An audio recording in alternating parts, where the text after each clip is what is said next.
Sir एक सवाल ये है, मैं हिंदुस्तान चैनल की तरफ से आपने बाइकल्ला विधानसभा 184 की तरफ से लास्ट 5 मिनट पहले विड्रॉल कर लिया। सर अब इसके बाद आपका प्लान बी क्या है? ये जो हमने फॉर्म विड्रॉ किए हैं ना, ये हम लोग कुछ सोच कर नहीं किए, क्योंकि हमारा प्लान भी कोई था ही नहीं। हमारा सिर्फ एक ही प्लान था, बाइकल्ला में विधानसभा इलेक्शन लड़ेंगे और बाइकल्ला के विकास के लिए काम करेंगे, बाइकल्ले में माइनॉरिटी के लिए काम करेंगे।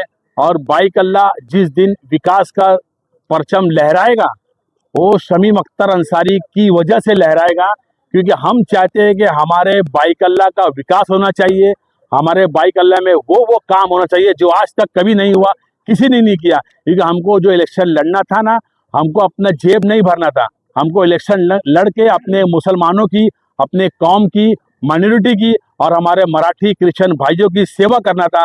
क्योंकि मैं बार बार ये बोलता हूँ, हमारा इलेक्शन लड़ने का सिर्फ एक ही मकसद है, वो है बाइकल्ले का विकास। और हमारा इरादा अच्छा है और नेक है, इसके लिए मेरे पीछे नौजवानों की टीम खड़ी है, नौजवानों की फौज खड़ी है।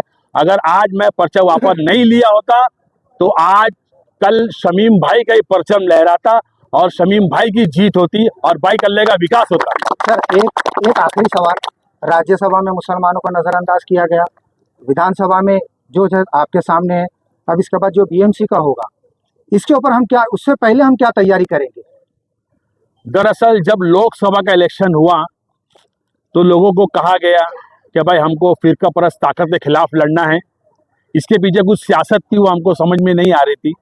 हमने बेधड़क साउथ मुंबई में अरविंद सावंत जी का काम किया, लेकिन मुझे ये नहीं पता था कि अरविंद सावंत जी जीतने के बाद कभी बाइकल्ले में हमारी ऑफिस में आएंगे ही नहीं। अरविंद सावंत साहब को मैं 6 से 7 फोन कर चुका हूं जीतने के बाद, अरविंद सावंत साहब मेरा फोन उठाते ही नहीं है।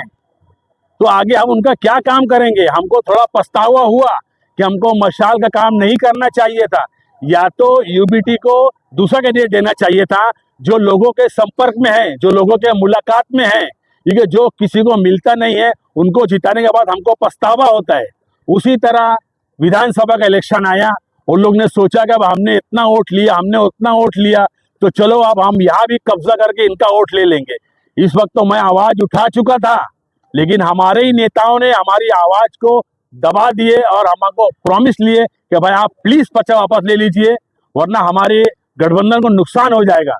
अगर अब दोबारा आगे हमारे ऊपर ज्यादती हुई, मुसलमान कौम पे ज्यादती हुई, माइनॉरिटी पे ज्यादती हुई, तो आज तो एक मैं अकेला आवाज उठाया हूं, कल मेरे पीछे और भी लोग आवाज उठाएंगे। इसके लिए माइनॉरिटी को नजरअंदाज ना कीजिए, उनको अपने साथ में लेके काम कीजिए, मेरा ये कहना है हमारी गठबंधन को।